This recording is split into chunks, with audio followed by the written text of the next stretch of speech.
Fiz do Zero a gente conhece a história de diversos empreendedores que começaram absolutamente sem nada e se deram bem. Mas são poucas as vezes que a gente conhece empreendedores que já fizeram de tudo um pouco. Olá, eu sou Pedro Mello e hoje no Fiz do Zero a gente vai conhecer a história do Rogério Rubini, o fundador da Contém um Grama.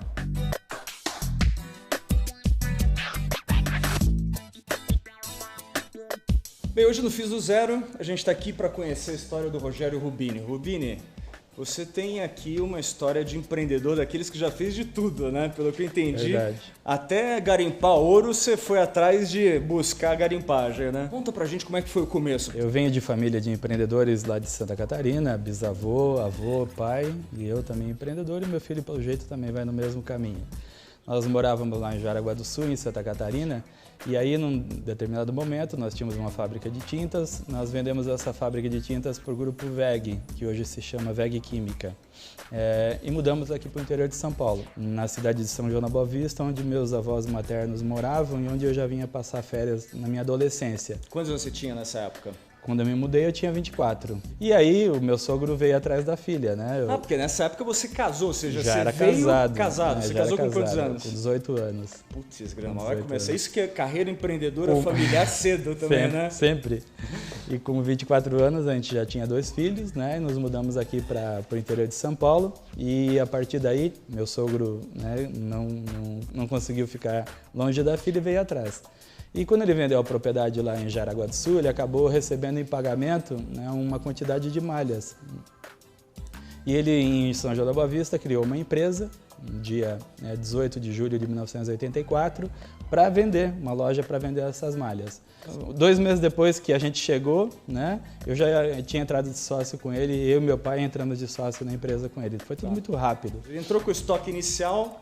Nós, eu e meu pai, entramos com um pouco de dinheiro. Com um pouco de dinheiro e montaram o quê? Uma loja? O que era? Uma loja, 2, 3, em menos de 6 meses nós tínhamos 5 lojas. E essas lojas eram chamadas de lojas da balança, porque a gente vendia malhas por quilo, como ela em Santa Catarina. Não sei se ainda hoje, mas naquela época era.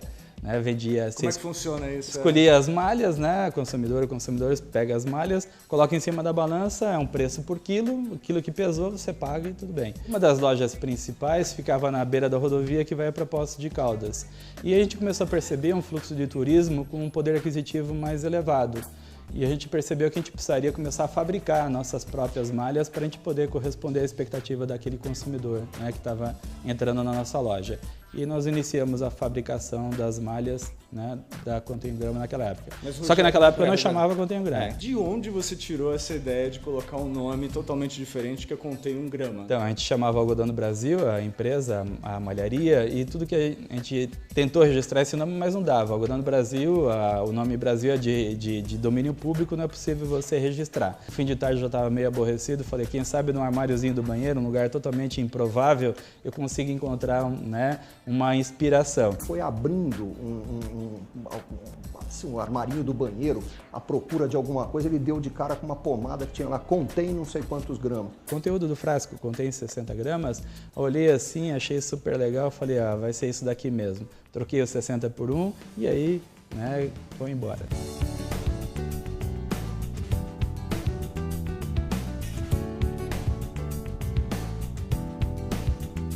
Até essa época você já estava ainda sócio do teu sogro, do teu pai? Quando virou não, o Contém nessa um Grama, época meu sogro já tinha saído da sociedade, tinha ficado eu e meu pai, né? E depois de mais algum tempo meu pai acabou saindo também e ficou eu só na empresa. Como é que foi essa trajetória? Você montando a Contém um Grama como malharia? Então, a gente vendia para boutiques multimarca no Brasil inteirinho, né? E já tinha uma boa clientela. E numa certa altura a gente começou a olhar para o mercado e viu que o pessoal estava lançando o seu perfume. A Giovanna Baby tinha o perfume, outras marcas. Perfume doce pra caramba. A Zumpia fora, todo mundo tinha lançado o seu perfume. A gente falou, vamos lançar o nosso também, junto com as nossas camisetas, vamos lançar um perfume. A gente procurou no mercado fornecedores, né, de fragrância e aí eles nos deram diversas amostras, a gente preparou os vidrinhos, colocamos etiquetinha com, né, escrito com caneta, né, Bic, cada uma das etiquetinhas, e aí saímos para o campo pesquisar com os amigos, com os parentes lá da cidade. E mostra um, mostra outro, tudo mais, a pessoa dizia, não, eu gosto mais desse cheiro, desse perfume, só que a pessoa dizia assim, né? Eu quero comprar isso daqui. Quanto que é? Né? Quanto que você me vende assim? A gente falava assim, não pode vender esse daqui, é amostra, ainda preciso dele para pesquisar outras pessoas. Mas eu quero, eu adorei esse perfume aqui, me vende. Eu falei, opa, aí tem uma coisa curiosa, eu nunca tinha visto isso. Ao invés de lançar um perfume, acabamos lançando 20. Nossa empresa, ao invés de continuar sendo uma confecção, se transformou numa perfumaria. Saí fora do negócio de malharia, de confecção, vendendo para boutique multimarca e fomos para o outro canal de distribuição, que no caso da perfumaria era a venda direta. Como é que você começou? Para começar, até que começasse a vender, e, enfim, né, o capital de giro inicial, né, eu comecei minha esposa a gente vender a nossa casa. E nós vendemos a nossa casa e fomos morar numa casa alugada e conseguimos $50 mil de capital para dar o pontapé, né, reiniciar o nosso negócio. O que a gente fazia? Preparava a gente chamava de kit distribuidor, né? Preparava uma caixa de papelão, colocava lá um equivalente a uns $500 de produto, preparava umas 5 ou 6 caixas, quer dizer, em tese, né, sempre otimista, imaginando que com as 5 ou 6 caixas a gente abriria 5 ou 6 distribuidores, né? E aí eu pegava o carro, saía, era uma Elba naquele tempo, colocava na Elba e saía de manhã cedo, né, lá nas cidades da região. Eu vou dar um exemplo que eu me recordo bastante de Indaiatuba, interior de São Paulo. Cheguei de manhã cedo lá, num bairro qualquer, numa rua qualquer, não sabia nem onde era, nem como chamava a rua. Bati numa casa, perguntei, você conhece alguém que venda Natura, Avon, alguma marca de venda direta? Elas me indicavam, eu batia na casa da pessoa, literalmente assim, de novo, sem ter ouvido falar, enfim. Aí eu pedi a licença para descarregar a minha caixa, abri a caixa e falava, olha, a gente lançou essa marca de perfume, são esses daqui, são... Né? Aí tinha aquele papo de vendedor, a qualidade é excelente, só essências importadas, tudo mais. Você não quer ser a minha distribuidora aqui em Indaiatuba? Olha, mas o que eu faço? Mas não tem que fazer nada, eu deixo aqui para você os perfumes. Né? Só tem que vender. Óbvio, só tem que vender. Né? Você não tem que fazer nada para ficar com os perfumes. Tudo que você tem que dizer é sim. Se você disser sim, eu te deixo a caixa. Não tinha que pagar nada? Não, eu não podia exigir. Porque se eu exigisse alguma coisa, ela não compraria. Entregava as coisas e ia embora. Né? Depois de 15 dias eu ligava. E daí, deu certo? Começou a vender? E por incrível que pareça, começou a vender e vender bastante. Assim eu abri umas 30, acho que umas 35 distribuidoras desse jeito. Você começou com as primeiras distribuidoras, você foi para 30 e depois como é que foi o crescimento? Aí foi uma loucura.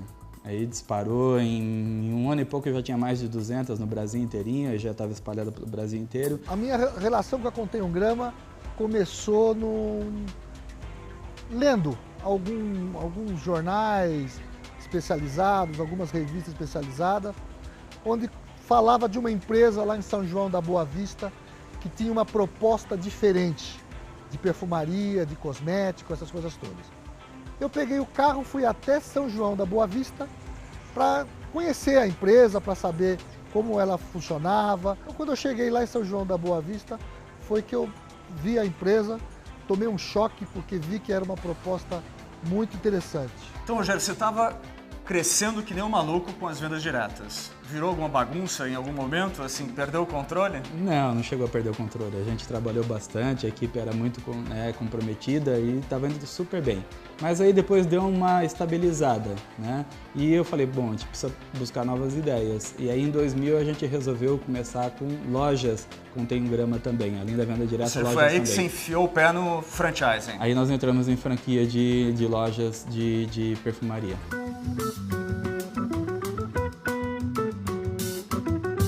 O empreendedor tem que ter presente de que ele tem que procurar se diferenciar, principalmente o pequeno empreendedor. O mercado hoje é muito disputado, então ele tem que procurar se diferenciar, procurar um nicho.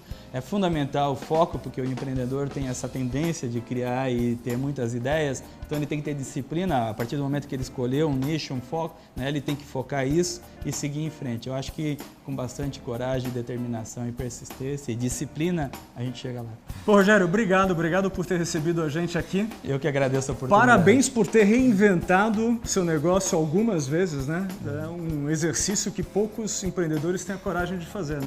Bem, o Fiz do Zero fica por aqui. Hoje a gente conheceu a história do empreendedor Rogério Rubini, o fundador da Contém um Grama. Semana que vem a gente volta com mais uma história de sucesso. Até lá! É 1 grama, não 1 grama. É porque aí É gramática? é a gramática. Praticamente é uma. Não é um grama. Você tá... Nossa, eu sempre achei que era 1 grama. É. Mas tudo bem, né? Essa daí ele vai colocar no final do filme, só pra É, sacanear. Você vai ver. Normalmente acontece isso.